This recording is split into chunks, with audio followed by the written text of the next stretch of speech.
성도님들 안녕하십니까? 대학교에서 진행하는 생명의 삶 17번째 강의에 접속하시고 참여하시는 우리 성도님들을 주님의 이름으로 환영합니다. 오늘은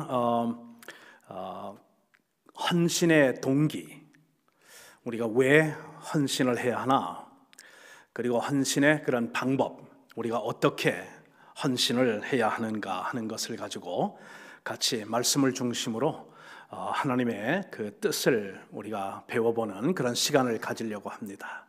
우리 잠깐 기도하고 시작하실까요? 자비로우신 하나님, 참으로 감사합니다.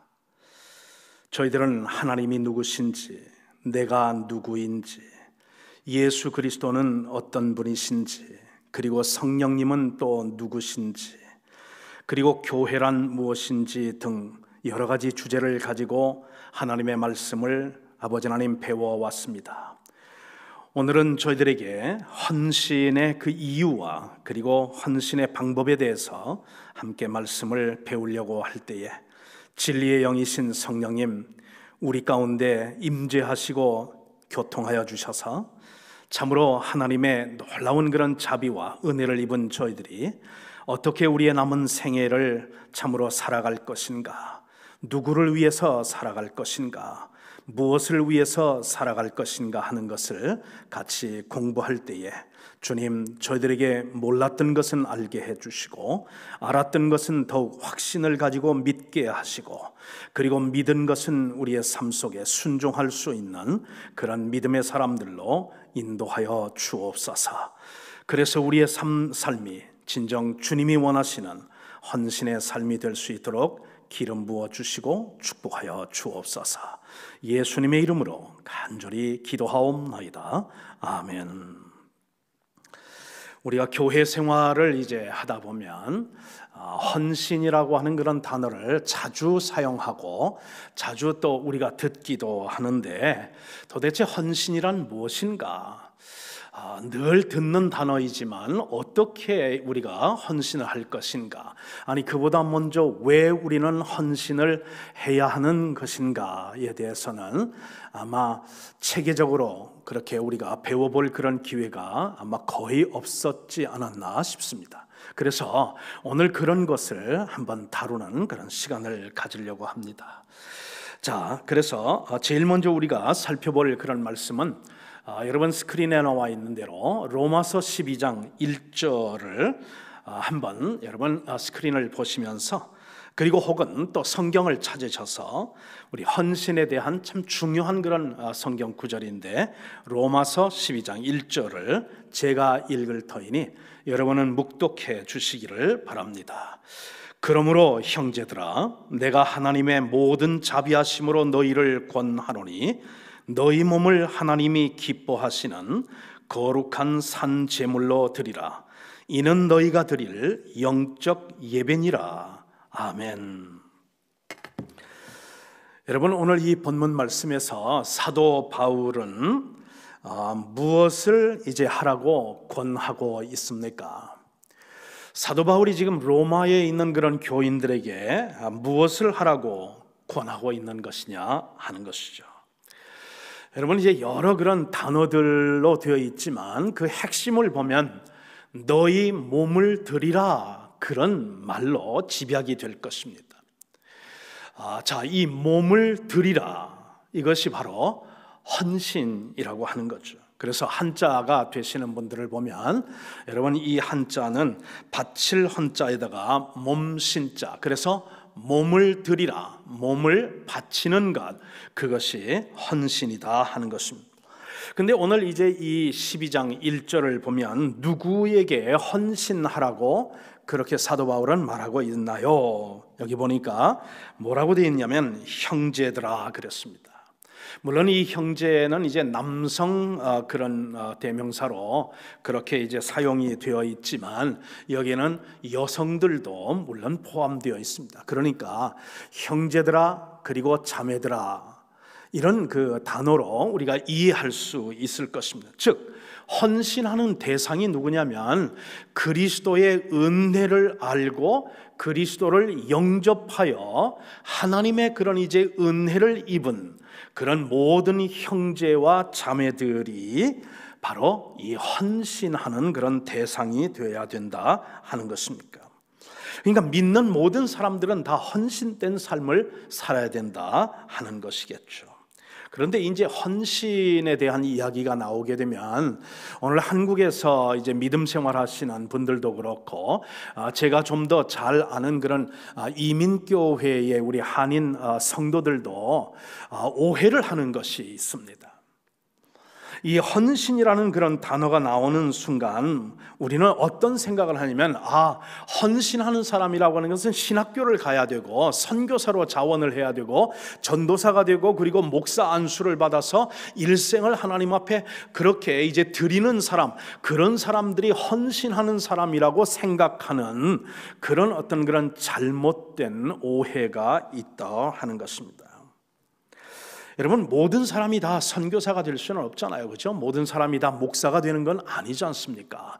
그렇죠? 모든 사람이 다 신학교를 가야 되는 것은 아니라고 하는 건, 그래서 우리 이 헌신이라는 것에 대한 오해를 우리가 이제 풀어야 되는 것인데, 신학교를 가고 목사 그리고 또한 이제 선교사가 되고 전도사가 돼야만 헌신하는 것은 아니라는 사실을, 그리고 목사 그리고 또한 신학생 그리고 전도사 그리고 선교사가 아니면 그분들이 이제 1등 그런 헌신자들이고, 그리고 그렇지 못한 나머지 사람들은 2등 신자라고 생각하는 그런 이제 생각도 잘못된 오해고 잘못된 신앙이다 하는 것입니다.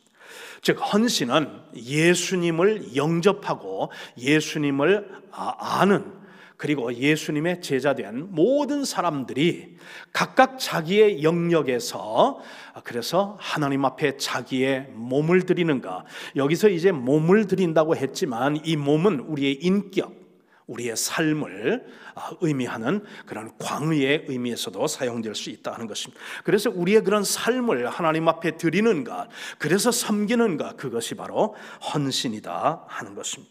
자, 그러면 오늘 본문 말씀을 중심에 헌신의 그 동기는 왜 우리가 헌신을 해야 되는가 하는 것을 볼 때에, 여러분 12장 1절을 보면 내가 하나님의 모든 자비하심으로 너희를 권하노니 그랬습니다.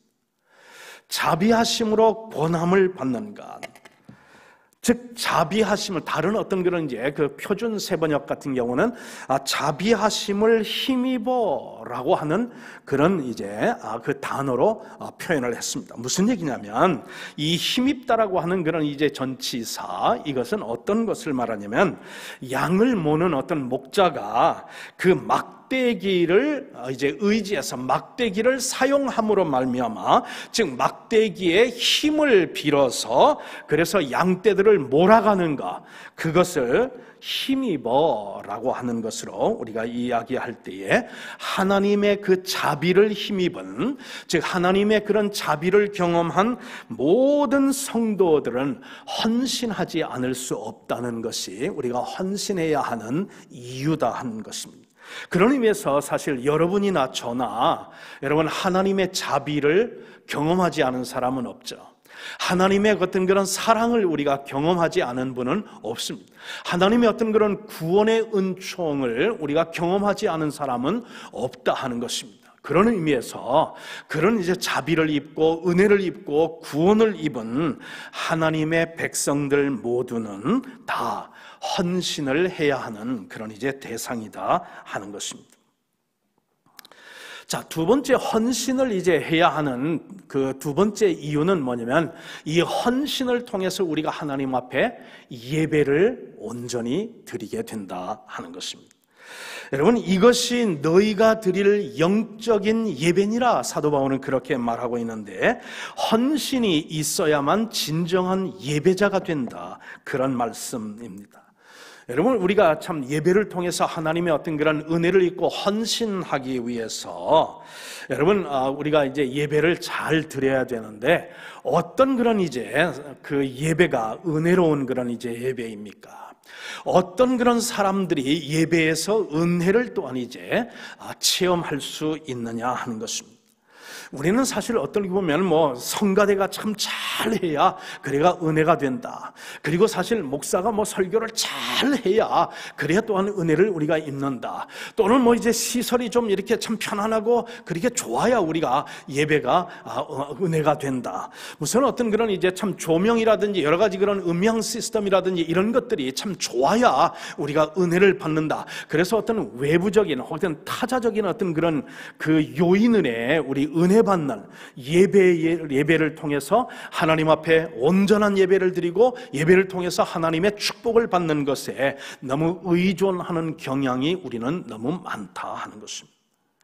근데 정말 은혜되는 그런 어떤 예배를 우리가 드릴 수 있기 위해서는 우리가 6일 동안 세상에서, 가정에서, 우리의 직장에서 하나님 앞에 헌신된, 하나님과 동행하고 하나님의 말씀대로 우리가 살면서, 그리고 성도의 어떤 신분에 합당한 그런 삶, 헌신된 그런 삶을 살다가 주의 부르심을 받고, 그리고 또한 이제 주일을 기억하여 하나님 앞에 예배를 드리기 위해서 지난 주일날 제가 성도가 예배 전에 드려야 할 그런 갖추어야 할 3가지 예의를 우리가 기억하면서, 여러분, 그러면서 우리가 예배를 하나님 앞에 내 자신이 드리며 내 삶을 하나님 앞에 예배를 통해 바치고 섬기게 될 때 그 예배는 영적인 예배가 되는 것이고, 그렇게 예배를 드리는 사람들은 은혜를 받지 않을래야 않을 수가 없다는 것. 그래서 진정한 예배는 일주일 동안 우리의 가정이나 우리의 어떤 생업의 현장이나 우리의 어떤 그런 또한 이제 섬김의 현장에서 여러분 하나님과 동행하며 하나님을 섬기며 헌신된 삶을 살아온 성도들이 그 헌신하는 마음으로 이제 또 우리의 인격을 담아 하나님 앞에 찬송하고 기도하고 예배를 드릴 때에 우리가 그때에 참 그 예배가 진정 하나님께 영광이 되는 그런 예배다 하는 것입니다. 그러므로 말미암아 은혜라고 하는 것은 어떤 시설이나 어떤 그런 사람이나 어떤 기교로 우리가 그것을 조작하고 맛보는 것이 아니라 일주일 동안 하나님과 동행하는 그런 삶을 통해서, 그래서 이제 예배당에 나와서 하나님 앞에 드리는 예배, 그 예배가 바로 진정한 영적인 예배다 하는 것입니다. 자, 그런데 우리가 헌신을 하고 싶어도 헌신이 안 되는 그런 이유가 무엇인가? 사실 예수를 믿고 예수를 이제 또한 영접한 사람들은 나름대로 사실 그 마음속에 하나님 앞에 헌신된 삶을 살고자 하는 그런 어떤 그런 그 마음이 있는 줄 믿습니다. 자, 그런 마음이 있음에도 불구하고 우리가 사실은 헌신을 선뜻하지 못하는 그런 이유 중에 하나는, 여러분, 너희 몸을 하나님이 기뻐하실 거룩한 산 제물로 드리라고 하는 그 성경 구절 때문에 어떤 때는 부담을 느낀다 하는 것입니다. 왜냐하면 여기 보니까 여러분, 하나님이 기뻐하실 그런 어떤 제물, 거룩한 제물, 그리고 산 제물로 너희 몸을 드리라 그랬는데, 우리가 아무리 정말 예수를 믿고 따른다고 하지만 내가 내 자신을 들여다볼 때 내가 하나님 앞에 기뻐하는 삶을 살지 못하는 것 같고, 내가 거룩한 어떤 그런 생활을 하지 못하는 것 같고, 그리고 내가 또한 이제 산 제물로 그렇게 드리기가 좀 두렵고 겁나기도 하고, 그래서 헌신을 주저하고 그리고 유보하는 그런 이제 경우를 우리가 보게 된다 하는 것입니다. 아직 내 삶이 거룩한 삶이 되지 않아서 헌신을 못하겠다고 하는 그런 사람들, 지금은 이제 아직도 하나님 앞에 깨끗하고 거룩한 그런 이제 삶을 살지 못하고 있기 때문에 더 이제 깨끗하게 된 후에 헌신하고 그리고 직분을 또한 이제 맡겠다고 하는 이런 이야기를 하는 분들을 종종 저는 이제 발견하고 또 대하게 됩니다. 여러분, 우리가 그것은 제가 보기에는 그것은 잘못된 신학이고 그리고 잘못된 그런 이제 신앙입니다. 왜 그렇게 생각을 하느냐면 제가 질문을 드려볼게요. 여러분이 얼마나 노력을 하고 얼마나 많은 그런 세월을 여러분이 기다려야 여러분이 하나님께서 원하시는 만큼의 거룩한 백성이 될 수 있을까요? 여러분이 얼마나 더 오래 기다려야 되고 얼마나 더 많은 그런 노력을 해야 여러분이 하나님 앞에 흠없고 점없는 깨끗한 그런 이제 헌신자가 될 수 있단 말씀입니까?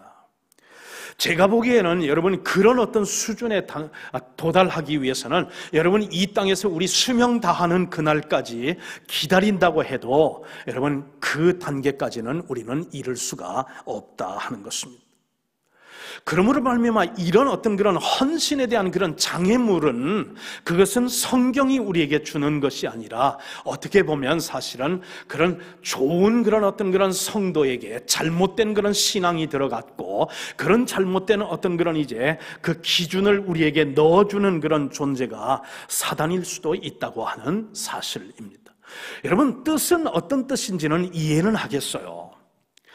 그런데 그것은 하나님께서 원하시고 하나님께서 바라시는 그런 기준은 아니라는 사실입니다. 사도 바울이 그것을 몰랐겠어요. 사도 바울이 몰라서 너희 몸을 하나님이 기뻐하시는 거룩한 산 제물로 드리라, 이것이 너희가 드릴 영적 예배니라 그러면서 헌신을 여러분 권면하였겠습니까? 아닙니다. 자기 자격을 보지 말고 우리의 자격은 이렇게 자격 미달이었지라 할지라도 우리를 부르시고 우리를 쓰시겠다고 하시는 하나님의 그 은혜를 보고 하나님의 그런 부르심에 믿음으로 순종하는 그 믿음이야말로 더 이제 하나님께서 기뻐하시는 그런 모습이 아닐까요? 자, 여러분 여기 보면 사도 바울이 이 몸을 제물로 이제 바치라고 했는데 이 몸을 수식하는 형용사가 세 가지인 것을 우리가 발견하게 되죠. 그래서 성경 말씀을 보면 너희 몸을 하나님이, 첫째는 기뻐하시는 형용사가, 첫 번째는 기뻐하시는, 둘째는 거룩한, 그리고 셋째는 산 제물로 드리라, 이런 말씀을 했어요. 자, 그래서 우리가 이걸 보게 되면 여러분 로마서 11장에 보면은 이제 몸을 드리라는 것 아니죠? 그렇죠? 그래서 헌신이라고 하는 것이 이 바칠 헌자와 몸신자. 그런데 이렇게 몸을 우리가 드리기 위해서 한번 화면을 보시면 몸을 제물로 바쳐라. 그런데 제일 먼저 우리가 거꾸로 한번 생각을 해서 보십시다. 자, 거꾸로부터 우리가 한번 돌아오자는 거예요. 산 제물로 바치라. 너희 몸을, 너의 삶, 인격을 산 제물로 바치라. 여러분 산 제물이 있으면 죽은 제물도 있지 않겠어요? 그런데 죽은 제물을 바쳤을 때가 언제냐면 구약시대였습니다. 구약시대에는 하나님 앞에 바치는 그런 모든 제물들이 다 죽은 그런 이제 제물들이었죠. 그런데 우리는 이제 성령 시대, 은혜 시대, 교회 시대를 살아가고 있으니까 우리는 더 이상 우리 죽은 어떤 그런 몸을 하나님 앞에 바칠 수는 없지 않습니까? 그래서 지금 사도 바울이 하는 거냐면 너희의 산 몸을 하나님께 제물로 바치라, 그런 것이죠. 여기서 이 산 몸이라고 하는 건 우리의 인격을 말하고 우리의 어떤 삶 그 자체, 그것을 이제 말하는 것이다 하는 것입니다. 그러므로 말미암아 이것은 여러분 구약 시대에는 여러분 이 제물을 말이죠, 그 죽은 제물을 뭐 그게 소가 되었든 양이 되었든 그게 무슨 어떤 그런 비둘기가 되었든 뭐가 됐든 간에 그 제물들은 다 죽은 제물을 드리는데 그 죽은 제물을 하나님 앞에 드릴 때 태워서 드리는 번제도 있습니다. 그런가 하면 부어서 이제 붓는 그런 전제도 있어요. 뭐 포도주라든지 하는 그런 것들은 여러분 전제입니다. 부어서 하나님 앞에 부어서 드리는 전제도 있어요.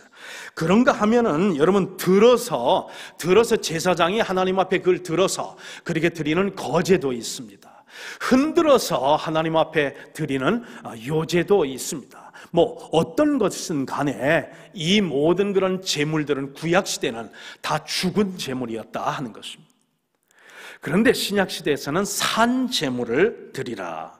그래서 여러분 그 산 제물이라고 하는 것은 누구냐면 바로 내 삶, 내 인격, 그것을 하나님 앞에 이제는 헌신하는 그런 이제 대상으로 드리라 하는 것입니다. 자, 두 번째 우리 또 살펴볼 것은 뭐냐면 거룩한 제물로 바치라. 너의 몸을 거룩한 제물로 바치라 하는 것입니다. 자, 여기서 이 거룩한 것은 여러분 그렇잖아요. 우리가 얼마나 더 노력을 해야 정말 하나님께서 정말 받으실 만한 거룩한 제물이 되겠습니까? 우리 자격으로는 여러분 평생을 우리가 기다리고 평생을 노력을 해도 여러분 하나님께서 받으실 만한 흠없고 점없는 거룩한 그런 제물이 될 수는 없다고 저는 확신합니다.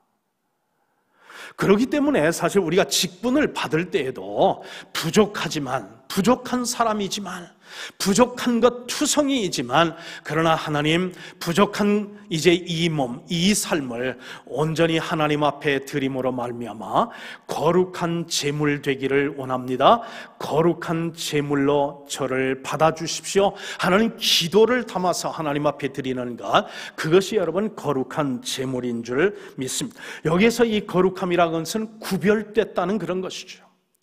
이제까지는 내가 나를 위해서 살았고 내 어떤 그런 이제 삶의 기준과 그리고 가치와 우선순위를 위해서 나 중심으로 살았다면 이제 이후로는 하나님 중심으로 하나님의 그런 이제 원하심을 따라 하나님의 그 목적을 위하여 이제는 살겠습니다. 결심을 하고 부족한 그런 이제 인격이라도 부족한 어떤 그런 삶이라 할지라도 하나님 앞에 드리게 되면 그 삶이 이제 다른 삶들과는 구별이 된 하나님께서 받으실 만한 거룩한 예물이 되었다 하는 것입니다.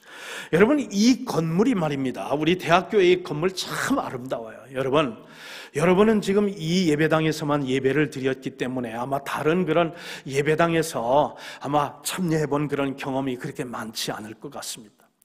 저는 아무래도 이제 목회를 하는 사람이고 집회를 또 이제 여러 번 인도한 그런 이제 경험이 있고 여러 가지 그런 어떤 그런 뭐 세미나라든지 또는 총회라든지 하는 걸 통해서 미국 교회도 가보고 그리고 또한 한국 사람 교회도 가보고 그리고 또한 이제 이 남미 스페니쉬 그런 이제 언어를 사용하는 그런 남미 그런 사람들의 그런 어떤 예배당도 가보고 그래서 아는데 여러분 우리 대학교의 예배당 정말 어느 예배당에 못지않는 그런 정말 1급 그런 예배당이고 그 모든 주변 환경은 이렇게 좋은 예배당과 좋은 환경을 갖춘 그런 이제 예배당은 거의 없는 줄 믿습니다. 자, 그럼에도 불구하고 여러분 이 지금 건물이 다른 건물과 구별되어서 이 건물을 성전이라 하는 이유는 뭡니까? 재료가 달라서입니까? 여러분 그런 게 아니에요. 재료도 똑같은 그런 재료를 사용했고 여러분 뭐 사람이 그런 이제 사람의 기술로 지은 것이니까 여러분 다른 건물과 다른 것이 없지만 여러분 이 지금 예배당은 하나님을 예배하고 하나님을 섬기기 위해서 설계가 되었고 그리고 건축이 되었고 그러면서 또한 이제 사용되어지고 그 목적을 위해서 봉헌된 그런 건물이기 때문에 다른 건물들과는 구별된 그런 목적을 위해서 이제 봉헌된 건물이기 때문에 여러분 이 건물을 우리가 예배당 성전이라 부르는 이유가 있다 하는 것입니다. 여러분과 저를 이제 두세 사람이 모이게 된 우리를 성도라고 합니다. 우리가 다른 믿지 않는 사람들보다 혹은 뭐 다른 종교를 그렇게 이제 추종하는 사람들보다 인격적으로 더 고매해서요? 아니면 우리가 윤리적으로 도덕적으로 그들과 더 깨끗하고 더 그래는 온전하기 때문에 우리를 성도라 하니까요? 아닙니다. 여러분 오늘날 예수 믿는 사람들이 사실상 믿지 않는 사람들에게 많은 지탄을 받고 있는 이유는 도덕적으로 우리가 우위를 점하고 그러면서 우리의 삶이 더 거룩하고 그러면서 향기를 품는 그런 삶을 살아야 되는데 실제는 여러분 믿지 않는 사람들보다 여러분 똑같든지 아니면 어떤 경우에는 믿지 않는 사람들이 우리에 대한 기대의 그 기대치가 높기 때문에 우리가 실수하거나 잘못하거나 혹은 어떤 그런 이제 범법 행위를 하게 되면 지탄을 받는 이유는 당연한 거다 하는 것입니다. 우리가 이렇게 참 부족한 것이 있는 우리를 향하여 성경은 성도라 부르기를 주저하지 않는 이유는 뭐냐면 우리가 예수님을 위해서 부족한 건 많지만 허물 많은 그런 이제 사람들이지만 그럼에도 불구하고 내 안에 계시는 예수님 그리고 그 예수님을 섬기는 그런 목적을 위해서 내 삶을 주님께 드리겠습니다라고 하는 그 믿음과 그런 어떤 헌신이 있어 우리는 세상 사람들과는 구별된 삶을 살기 때문에 우리를 가르쳐 성도라 하는 것이다 하는 것입니다. 자, 그 다음에 우리가 또 이제 보면은 어떤 것이 있냐면 세 번째 그 형용사를 보면 몸을 기뻐하실 제물로 바치라 그랬습니다. 자, 하나님께서 받으시면 기뻐하실 그런 제물로 우리의 삶을, 우리의 어떤 몸을, 우리의 인격을 하나님 앞에 드리라, 그런 말씀 아니냐 하는 것입니다. 그런데 여러분, 여기에 우리가 이제 헌신하고자 할 때 하나님께서 우리를 기뻐하시면서 우리의 헌신을 받아주시고, 그리고 또한 헌신할 수 있도록 능력도 주시고 헌신하는 삶을 살 수 있도록 인도해 주신다는, 여러분 이게 얼마나 감동적이에요. 여러분 이게 얼마나 감격적인 것이냐 하는 것이에요. 여러분, 내가 누군데, 우리가 누군데, 우리 같은 그런 부족함에도 불구하고 우리가 하나님의 그 거룩한 일을 위해서 헌신한다고 할 때에 하나님께서 우리를 기뻐하시면서 우리를 받아주신다 하니 이게 얼마나 감동적이고 감격적이냐 하는 것이에요. 여러분, 한번 예를 들어 보십시다. 제가 부산에 와서 이제 가는 곳마다 이제 플랜카드를 이제 도로에 이렇게 그 참 큰 그런 플랜카드를 그렇게 걸어 놓는 것을 보면 뭐냐면, 부산 그런 2030년에 부산의 세계 박람회를 유치하겠습니다 라고 하는 그런 플랜카드예요. 그런데 이제 뉴스를 이제 들어보고 그런 기사들을 또 읽어보게 되면, 여러분 2030년이 이제 얼마 남지 않았어요. 그리고 2030년에 그런 세계 박람회를 부산이 유치를 하려고 그러면 이제 부산에 그런 어떤 유치위원장이 또 선정이 되고 유치위원들이 또 위촉이 되고, 그래서 시장과 그리고 또한 모든 그런 어떤 시의회와 그리고 모든 어떤 기업과 그리고 시민들과 그리고 정부가 나서서 한마음 한뜻이 되어가지고 이 부산에 우리가 2030년 엑스포를 그것을 유치하겠습니다, 그렇게 이제 헌신하는 그런 사람이 있어야 되는데 누구도 지금 헌신하겠다는 사람이 안 나타나서, 그리고 그것도 이제 헌신, 그리고 또한 이 유치하겠다는 유치 신청서를 다음 달까지 여러분 신청을 해야 되는데, 여러분 우리는 아직도 그 신청서를 지금 제출하지도 못한 그런 상태에 있어서 과연 2030년에 여러분 부산 그런 이제 세계 박람회가 열릴 수 있을지 정말 여러분 궁금합니다. 이미 신청서를 다 제출한 그런 나라들은 어떤 나라들이 것이냐면, 여러분 런던의 영국의 런던입니다. 러시아의 모스크바입니다. 프랑스 파리입니다. 이런 나라들이 여러분 이미 지금 자기네들이 유치원장을 여러분 그 자청하고 그렇게 해가지고 온 백성들이 한마음 해서, 그래서 기업들이 나서고 해가지고 여러분 신청서를 이미 접수해 놨어요. 그런데 부산은 아직도 그걸 못했단 말입니다. 자, 그런데 여러분 제가 말입니다. 제가 이제 부산 이제 박형준 시장을 찾아가가지고, 시장님, 내가 이 2030년 부산 이제 박람회를 유치하는 그런 어떤 그런 이제 유치위원장으로 내가 정말 헌신하겠습니다. 내 헌신을 받아주십시오. 만약에 그렇게 하고 이제 시장실을 찾아가겠다고 하고 그렇게 만남을 요청했을 때, 여러분 시장이 만나주겠습니까? 누가 내 헌신을 여러분 알아주고 그것을 또한 받아주겠습니까? 자, 여러분 이번에 이제 그 대통령이 미국의 이제 조 바이든 대통령하고 여러분 정상회담을 가지고 와서 이제 그러면서 이제 여러 가지 야당 그런 지도자들과 함께 만나서 어제 그런 어떤 모임을 가졌는데, 여러분 참 우리 그 지금 풀어야 할 그런 숙제가 뭐냐면, 빨리 이제 성능 좋은 그런 이제 그 백신들을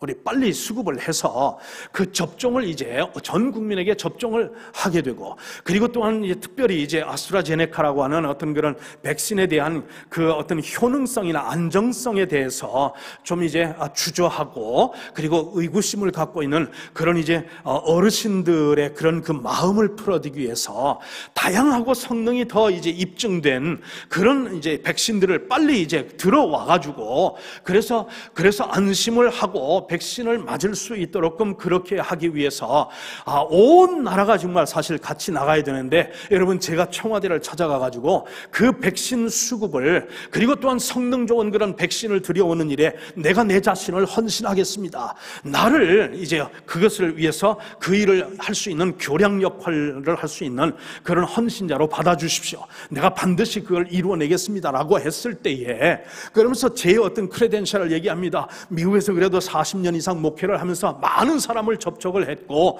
그리고 교단의 어떤 총회에서의 그런 일들도 했고, 그리고 또한 이제 40년을 살았고, 그리고 또한 영어도 어느 정도 되니까 제가 그 일을 이제 할 수 있습니다. 내 헌신을 받아주십시오 라고 대통령에게 여러분 면담을 요청했을 때, 여러분 대통령이 저의 헌신을 받아주겠습니까?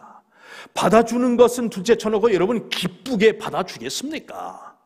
여러분, 그런데 박형준 시장하고는 달리, 대통령하고는 달리 이 세상 만물을 창조하시고 그리고 운행하시는 만유의 주가 되시고 만왕의 왕이 되시는 우리 하나님께서 부족한 우리들이, 부족한 여러분과 제가 정말 우리의 몸을, 우리의 인격을, 우리의 어떤 삶을 하나님의 그 영원한 그런 일을 위해서 제가 헌신하겠습니다라고 할 때에 거절하지 않으시고, 여러분 거절하는 법이 없이 그것을 기쁘게 받아주시고, 기쁘게 그를 받아주실 뿐만 아니라 그 헌신을 할 수 있도록 우리에게 은혜를 주시고 능력도 주시고 우리를 이끌어 주신다고 하고, 기쁘게 우리의 헌신을 받아주시겠다고 하시는 분이 누구냐면 하나님이라고 하는 사실 아닙니까? 이것이 우리를 감동케 하는 거죠. 다른 사람은 알아주지 않고 문전박대할 수 있는 그런 이제 상황 속인데, 만왕의 왕이신 우리 하나님은 우리의 헌신을 거절하고 문전박대하지 아니하시고 우리를 받아주시고 기쁘게 사용해 주신다고 하니, 여러분 이게 바로 우리를 감동케 하는 그런 이제 축복이 아니고 무엇이냐 하는 것이에요. 자, 그러면 우리가 이제 그 다음에 우리가 해야 될 것은 뭐냐면, 여러분 어떻게 우리가 헌신을 할 수 있느냐 하는 것이죠. 자, 헌신하는 그 방법에 대해서 오늘 잠시 여러분 같이 이제 말씀을 중심으로 해서 같이 한번 은혜 받아보는 그런 시간을 갖겠습니다.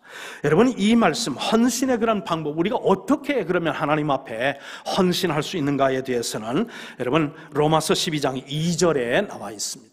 2절을 제가 읽을 터이니까 여러분 스크린을 보시면서 여러분이 함께 여러분 묵독해 주시기를 바랍니다. 너희는 이 세대를 본받지 말고 오직 마음을 새롭게 함으로 변화를 받아 하나님의 선하시고 기뻐하시고 온전하신 뜻이 무엇인지 분별하도록 하라 라고 이렇게 말씀했습니다. 자, 헌신은 한마디로 말하면 무슨 뜻이냐면, 우리가 1절에서는 우리 몸을, 우리의 지금 몸이라고 하는 것은 우리의 인격과 우리의 삶 전체를 하나님 앞에 드린다, 그것을 드려서 섬긴다, 그것이 이제 헌신이라고 말씀을 드렸다면, 2절이 또한 헌신에 대해서 우리에게 조명해 주는 그 뜻은 뭐냐면, 헌신이란 한마디로 말한다면 하나님의 뜻을 분별하며 사는 것, 그리고 그 분별하여 하나님 앞에 내 인격과 내 삶을 하나님 앞에 드리는 것, 바치는 것, 그것이 또한 이제 헌신의 또 다른 의미다 하는 것입니다. 그런데 여러분, 이 헌신 두 번째 일에 대해서도 오늘날 성도들은 많은 오해를 하면서 헌신으로 나아가는 길에 여러분 이제 참으로 걸림돌이 되고 있는 그런 사상은 무엇이냐고 하면 이런 것이에요.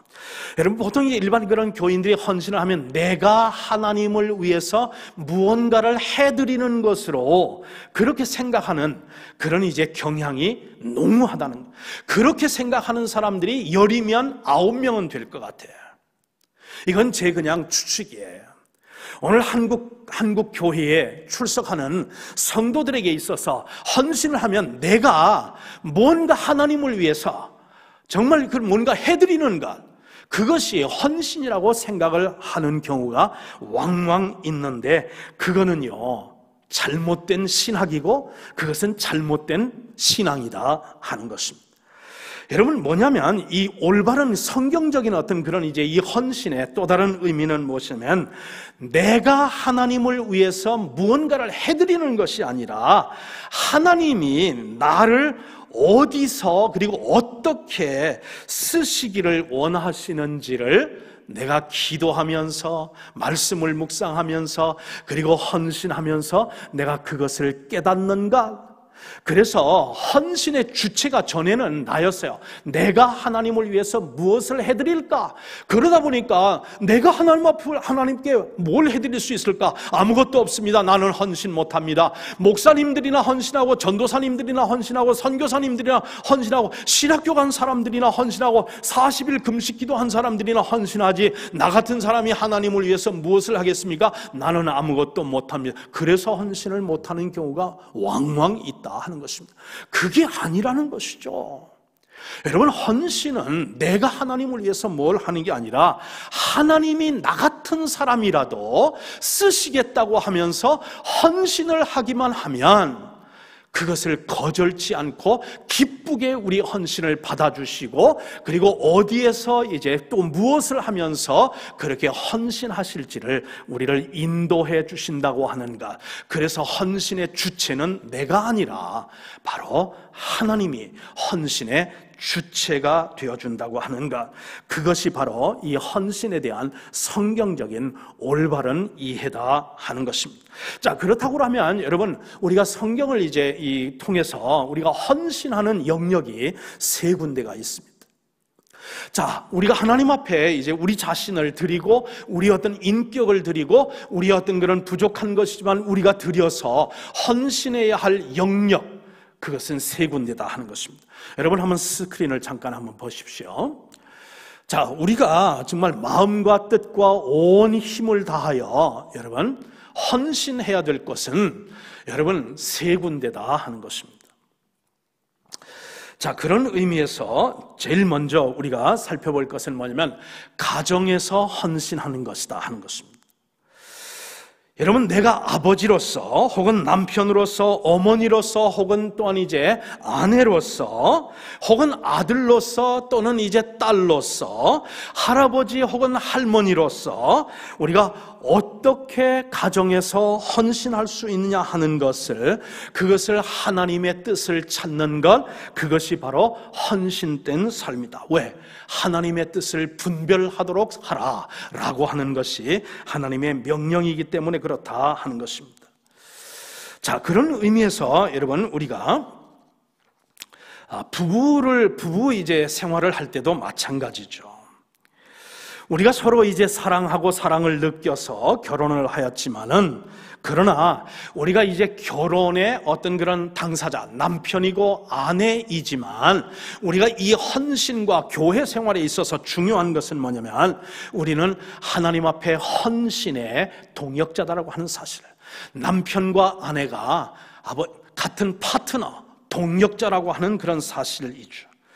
그렇기 때문에 배우자는 서로 이제 파트너이고 팀원이 되어서, 그러면서 약점은 서로 보완하면서 이웃과 하나님을 섬기기 위한 하나님의 뜻을 분별하는 것, 그것이 바로 헌신의 또 하나의 그런 이해요. 그렇게 하나님의 뜻을 발견했으면 그러면 또한 아울러서 하나님 앞에 우리의 삶을 드리는 것, 그것이 바로 가정에서의 헌신이다 한 겁니다.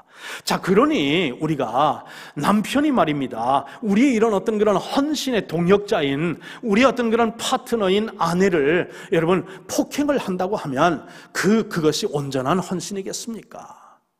물론 순간적인 어떤 그런 감정을 주체치 못해서 우리가 손을 들어서 그렇게 손찌검을 한다지만, 그러나 진짜 우리가 하나님 앞에 헌신하는 사람이라면 우리의 어떤 그런 헌신의 파트너에게 여러분 그것은 우리가 손찌검은 할 수가 없는 것이죠. 또 하나 여러분, 이제 배우자이기 때문에 사실 남편의 속성을 누가 제일 잘 압니까? 여러분 아내가 제일 잘 알잖아요. 아내는 남편의 어떤 좋은 점도 알지만 약점도 가장 지근해서 그걸 알고 지켜보고 경험하는 사람이기 때문에 여러분 사실 배우자에게 인정받는 것이야말로 가장 확실한 그런 믿음이죠.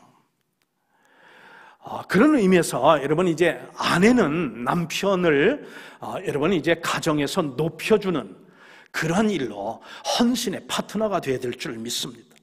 여러분 그런 의미에서 여러분 성경은 뭐라고 얘기냐면은 남편을 이제 주라고 그렇게 부르면서 헌신했던 그런 사라의 예도 이제 들면서 남편을 가정에서 아내는 존중해 줄 것을 그렇게 이제 말하고 있습니다. 자, 그렇다고 해서 아내는 남편에게 그냥 모든 걸 yes sir, yes sir 하면서 그러면서 남편에게 절대적으로 복종하는 그런 어떤 존재냐? 물론 그것은 아닙니다. 그것을 말하는 것은 아닌데, 여러분 남편이 뭐를 하자고 할 때에 아내도 거기에 충분한 그런 의견을 제출할 수가 있죠. 여러분 그것은 남편에게 여보 그 생각보다는 이렇게 하는 것은 어떨까요? 저렇게 하는 것은 어떨까요? 의견을 그렇게 제시를 하고 그러면서 또한 이제 그런 견해를 나타낼 수는 있지만, 남편이 다른 때와는 달리 유독히 아내의 그런 말을 잘 듣는 사람인데 평상시에는 이 사안만큼은 고집같이 그렇게 완강하게 자기 주장을 그렇게 굽히지 않는다면, 그런 상황에서는 아내가 해야 하는 헌신에 대한 그 헌신의 파트너에 대한 나의 그런 어떤 몫은 뭐냐면 남편의 그 의견을 존중하고 그것을 따라주는 것, 그것이 바로 여러분 이 부부 생활의 파트너가 남편에게 해줄 수 있는 그런 어떤 존중함이라고 하는 거예요. 왜냐하면 여러분 가정의 그 총책임은 누구냐면, 여러분 가정의 제사장은 누구냐면 남편이거든요.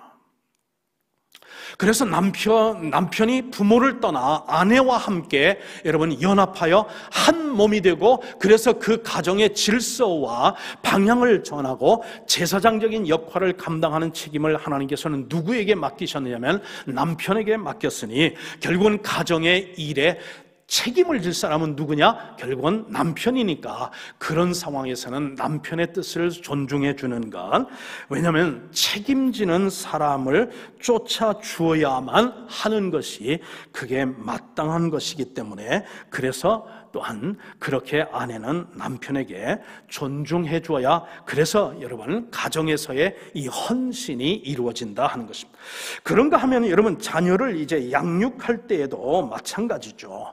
우리 부모의 어떤 대리만족을 위해서 그렇게 할 것이 아니라 하나님을 어떻게 하면 잘 섬길 수 있는 하나님의 사람으로 양육하여 그 아이들이 행복하게, 돈 많이 버는 사람이 아니라, 돈 많이 벌어도 불행한 그런 삶을 사는 그런 사람이 아니라 하나님을 잘 섬기면서 이웃에게 복의 근원이 되는 그런 헌신된 삶을 살아갈 수 있는 가치관을 심어주는 그 일을 위해 남편의 역할, 아내의 역할을 함께 해주는가, 그것이 가정에서 우리가 이제 해야 할 헌신의 영역이다 하는 것입니다. 그런가 하면 여러분 생업의 이제 현장도 우리가 헌신해야 하는 그런 이제 그런 장소다 하는 것입니다. 여러분 우리가 회사나 직장에서 일할 때에 없어서는 안 되는 그런 존재가 돼요. 꼭 필요한 그런 인물이 되어야 된다 하는 것입니다. 여러분 비즈니스를 만약에 하시는 그런 어떤 사람들이라고 하면, 여러분 부지런히 내가 고객들을 위해서 정말 좋은 그런 양질의 그런 물품들을 그것을 이제 구입을 해서 그것을 좋은 어떤 그런 이제 서비스 봉사와 함께 적당한 어떤 그런 이제 마진을 붙여서 그것을 고객들에게 그것을 제공해 줌으로 말미암아, 그래서 결국은 내 삶도 그리고 고객의 삶도 이제 섬겨주는 것, 그게 비즈니스 하는 사람들의 섬김과 헌신의 모습이죠. 여러분 헌신은 꼭 교회당에서만 하나님을 위해서 하는 것만이 헌신은 아니라는, 그래서 헌신의 그런 어떤 이해의 폭을 더 넓힐 필요가 있다 하는 것입니다. 여러분 그래서 비즈니스 하는 사람들은 가격 경쟁을 해서 너 죽고 나 죽자, 혹은 뭐 너 죽고 나 살자, 그것이 아니라 여러분 가격 경쟁을 하면 결국은 너 죽고 나 죽죠. 그런데 여러분, 상대방도 살고 나도 살 수 있는 것은 뭐냐면 여러분, 봉사, 여러분 친절 경쟁이죠. 봉사 경쟁, 서비스 경쟁을 통해서 상대방도 살고 나도 사는가, 이게 바로 예수 믿는 헌신하는 비즈니스맨 앤 워먼의 그런 이제 모습이 될 줄 믿습니다.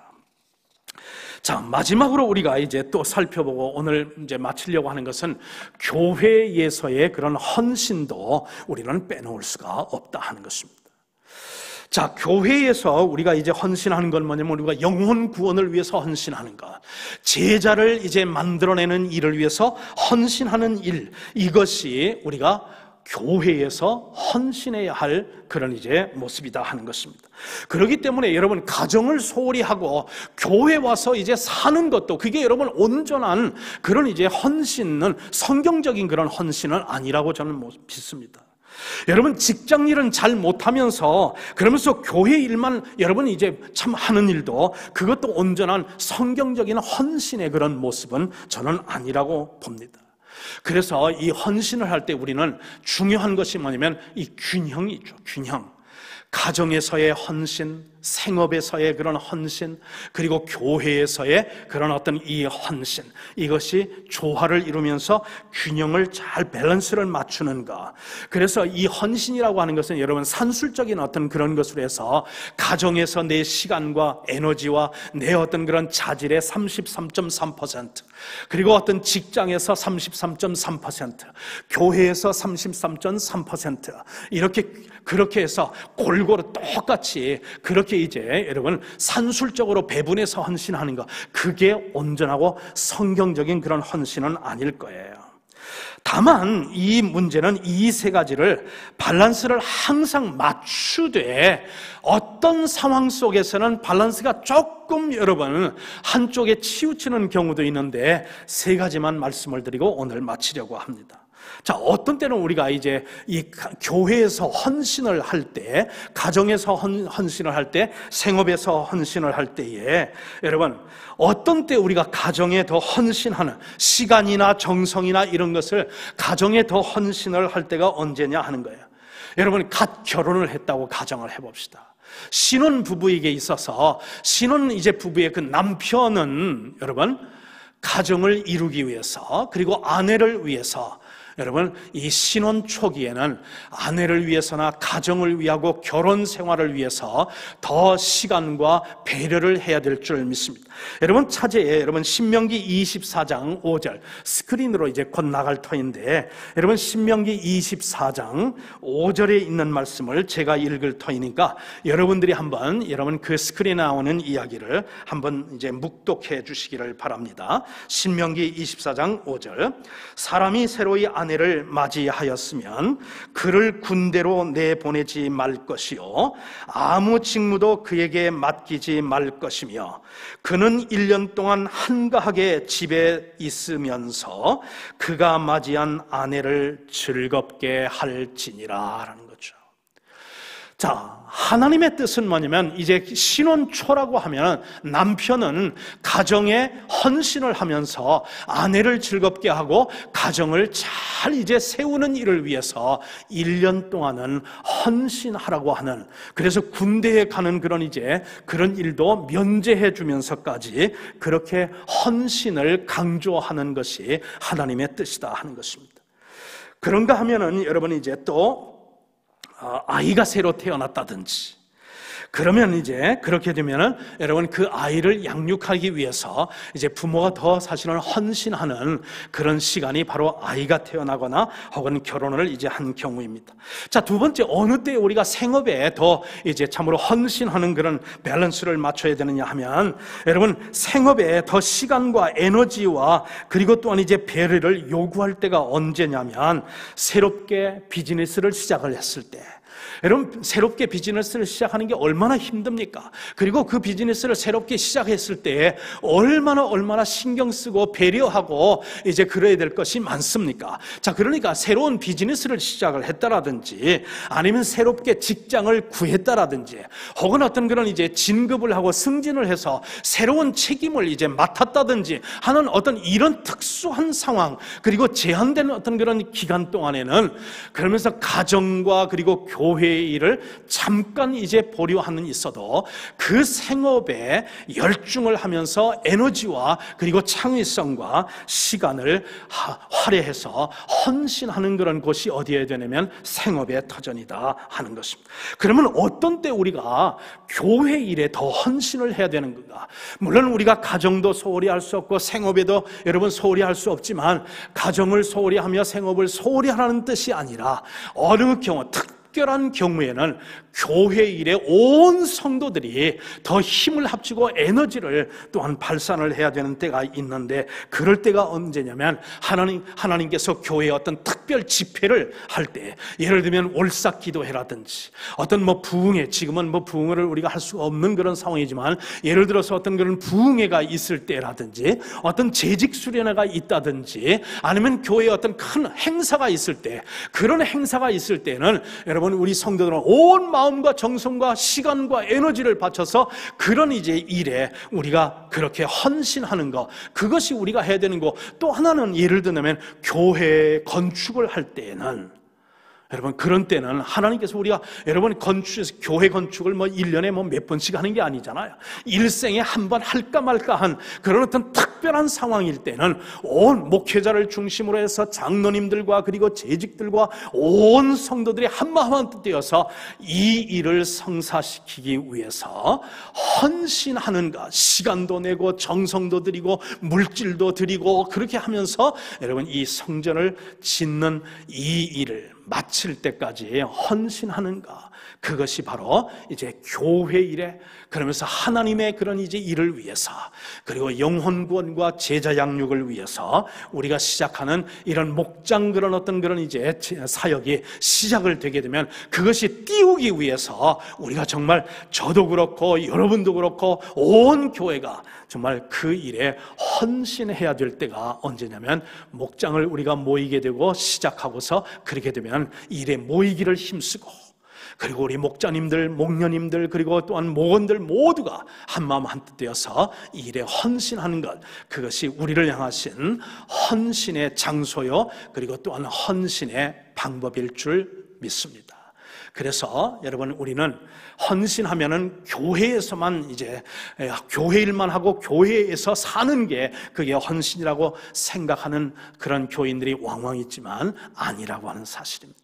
가정에도 헌신해야 되고, 우리 비즈니스와 생업에도, 직장에도 헌신해야 되고, 그리고 교회에서도 헌신을 잘 조화를 이루면서 균형 있게 그렇게 이제 하는 것. 그래서 하나님 앞에 우리 몸 삶을 드리면서 우리를 향하신 하나님의 뜻이 무엇인지를 분별하여서, 그래서 그 시기와 그리고 장소와 때에 맞게 우리가 헌신하는 것, 이게 우리를 향하신 주님의 헌신을 위한 뜻인 줄 믿습니다. 오늘은 여기까지 하도록 하죠. 감사합니다.